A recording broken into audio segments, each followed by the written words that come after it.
समन्ता चक्रवालेषु अत्रा गच्छन्तु देवता सद्धम्मं मुनिराजस्य शृण्वन्तु सग्गमोक्षदं धम्मश्रवणकालो अयं भदन्ता धम्मश्रवणकालो अयं भदन्ता धम्मश्रवणकालो अयं भदन्ता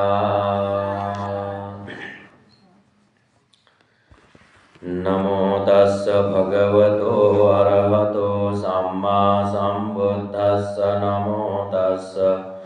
भगवतो अरहतो सम्मा सम्बुद्धस्य नमो तस्य भगवतो अरहतो सम्मा सम्बुद्धस्य शरणगमनं पुरिमेनेवाहं गोपम्येन भूतो कश्यपस्य आत्मनो अभिरद्धो अभिचाहं इमानि विचित्राणि पन्नापटिभानानि सोतुकामो एवाहं भवन्तं कश्यपं पच्चनीकं कातव्यम् अमन्यस्सम् अभिकन्तं भो कश्यप अभिकन्तं भो कश्यप सेयथापि भो कश्यप निकुज्जितं वा उत्कुज्जय्य पटिच्छन्नं वा विवरेय्य मुल्लस्य वा मग्गम् आचिख्येय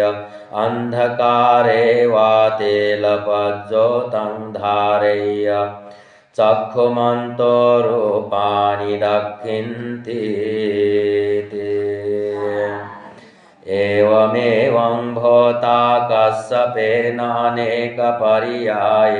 धम्मो प्रकाशितो एषाहं भो कश्यप तं भवन्तं गौतमं शरणं गच्छामि धम्मं च भिक्षुसङ्घं च उपासकं मं भवं कश्यपो धारयतु अज्जतज्ञे पानुपेतं शरणं गतम् इच्छामि चाहं भो कश्यप महायज्ञं यजितुम् अनुशासतुमं भवं कश्यपो यं मम दीर्घरक्तं हिताय सुखायाति यज्ञकथा यथा रूपे घोराजन्ययन्ये गावो वा हन्यन्ति अजेलका वा